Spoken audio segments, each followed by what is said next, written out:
taking bottles off of the shelf.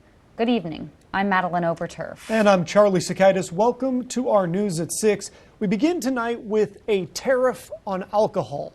Wednesday, President Trump imposed new tariffs, and we're going to keep a close eye on their impact. Over the coming days, we'll be bringing you stories on the rising cost of everything that is going to be hit by these new charges. But tonight, we're focusing on alcohol. Depending on your beverage of choice, that next trip to the liquor store, it's going to cost you more. President Trump announced a 20% tariff on goods from the European Union and an additional 34% tariff on Chinese imports. Coast TV News reporter Emma Aiken is live there in Rehoboth Beach. And Emma, you're at one bar that's being affected. Maddie, here at 302 The Local, you often need a password to get into the speakeasy, but it's no secret that these tariffs could hurt their business. And the bar says a lot of that secret sauce that goes into your drink is imported from other countries. So whether it's a bar, a liquor store, or any other establishment that sells booze, the tariff effect is a new reality.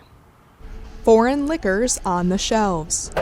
It's not a foreign concept for now, but keep an eye on those prices. There could be some sticker shock on some things. That's Atlantic Liquor's co-owner Dale Lomas. He says they're ready for the worst when it comes to new tariffs on alcohol.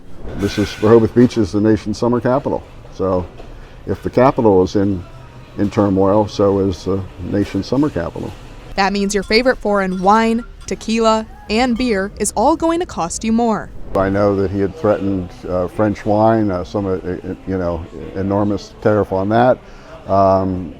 We sell a fair amount of French products, champagne, wine, so that would go up substantially. And it's not just tariffs on the liquors itself that worries store owners like Lomas. It's the idea of tariffs on the materials too, like the aluminum that these beers come in. For Christopher Dash and Eric Furr with 302 The Local, roughly 70% of their liquor comes from other countries. They say they may have to pivot too. So whether it's switching out one varietal for another to keep the costs low, we'll certainly do that. And if we have to take items off the menu as a result of tariffs, we'll do that as well. So whether it's a menu shakeup or a price hike, one thing's for sure, the cost of your next cocktail might leave you shaken, not stirred.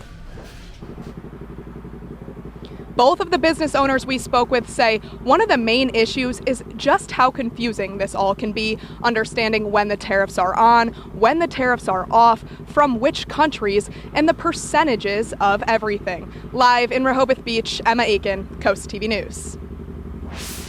This brings us to our Coast TV poll. We want to know, will tariffs or who will tariffs on alcohol hurt the most? Let's take a look at the updated results from last news hour. Take a look at your screen. And so far, 72% say U.S. consumers, though 14% say European brands, 4% say bar owners, and 10% say everyone equally. If you haven't voted yet, you can still do it. Go to coasttv.com or use our Coast TV mobile app, and we'll show you updated results tonight on Coast TV News at 11. And the tariffs don't stop at alcohol. New 25% tariffs on imported vehicles are now into effect, and the president ending exceptions for cheaper goods on mailing into the U.S., which could mean higher costs for fans of retailers like Shein and Temu.